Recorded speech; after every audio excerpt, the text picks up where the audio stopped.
Brookhaven's corrupt cops believed they were untouchable.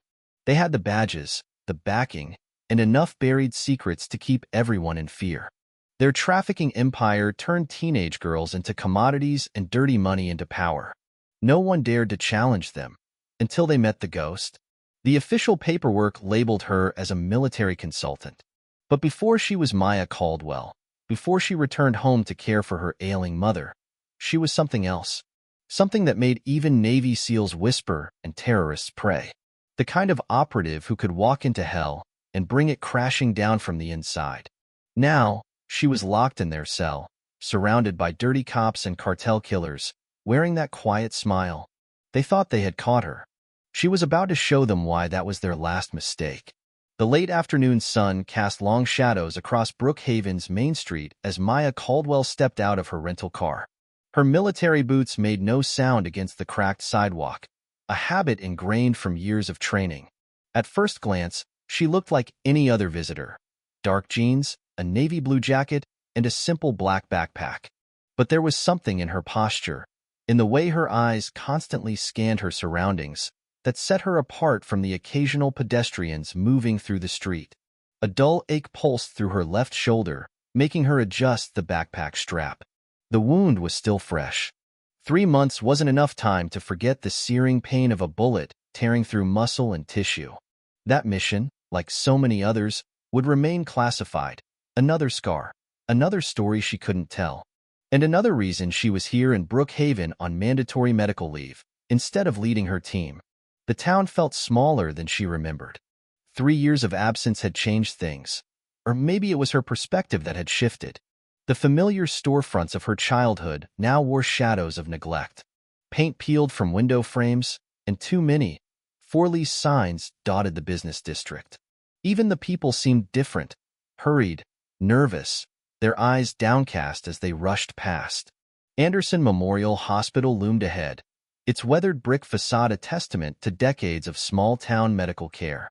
The automatic doors wheezed open, releasing a blast of antiseptic-scented air that brought back memories of scraped knees and childhood mishaps. But today's visit wasn't about her. The reception area buzzed with quiet activity.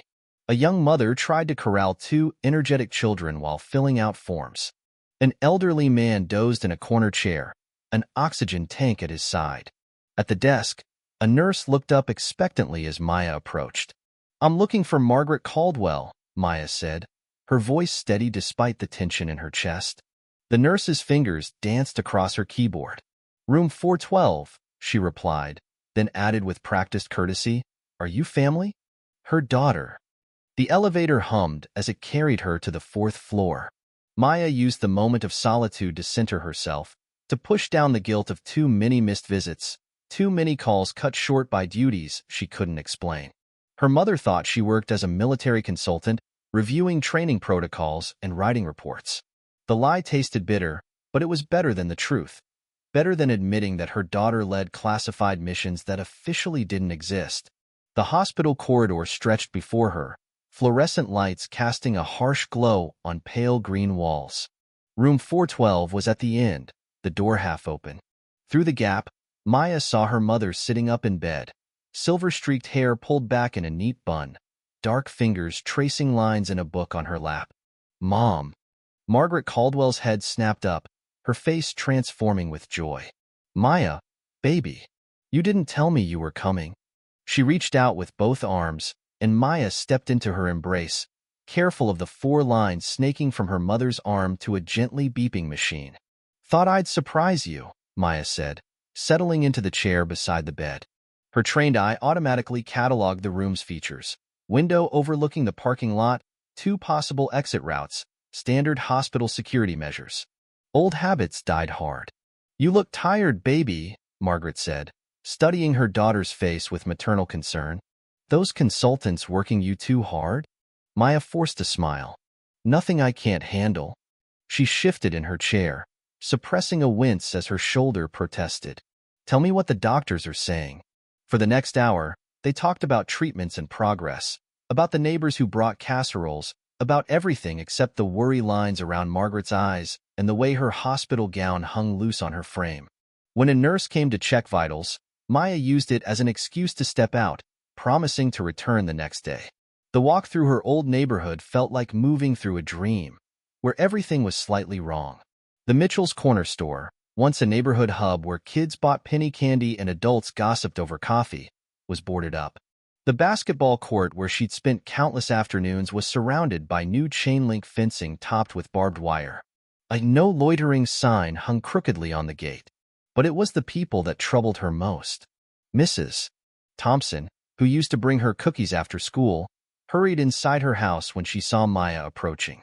Two teenagers playing basketball stopped their game to watch her pass, their expressions wary. Even the air felt different, heavy with something unspoken, a tension that hadn't been there before. Walker's Market was her next stop. The grocery store had been a fixture of downtown Brookhaven since before she was born, its red brick exterior and hand-painted window signs a reminder of simpler times. Her mother needed some basic supplies, and Maya wanted to restock her own temporary apartment. The store's interior was eerily quiet for a weekday afternoon. As she selected fruit from a display near the front, raised voices from the back caught her attention. Years of training had taught her to listen while appearing not to look. "Officer Bradley, I told you. Business has been slow. I can't afford another increase." Tom Walker's voice was hushed but desperate. The store owner sounded nothing like the jovial man who used to slip her extra candy as a child. "That's not how this works, Tom," came the low, menacing response. "Sheriff Cole's been very patient, but patience has limits. You wouldn't want anything unfortunate to happen to this nice store of yours." Maya moved silently along the aisle, maintaining casual movements while positioning herself to observe. Two uniformed officers stood uncomfortably close to Walker, who was backed against his office door. The older officer's hand rested meaningfully on his weapon, while his partner scanned the store with predatory alertness. She deliberately knocked over a display of canned goods. The crash drew their attention, and she made a show of clumsily gathering the cans. "I'm so sorry about that," she called out, giving the officers a clear view of her face. They exchanged glances. The older one, Bradley, stepped back. "Think about what we discussed, Tom," he said before they departed, their exit too quick to be casual. Walker's hands were shaking as he helped her pick up the last cans. "You don't have to do that, miss." "Maya Caldwell," she introduced herself. "Margaret Caldwell's daughter." Recognition flickered in his eyes. "Little Maya? Lord, you've grown. How's your mama doing?" Before she could answer, the store's bell chimed as another officer entered. This one was younger, his uniform crisp and his badge gleaming. The nameplate read Miller.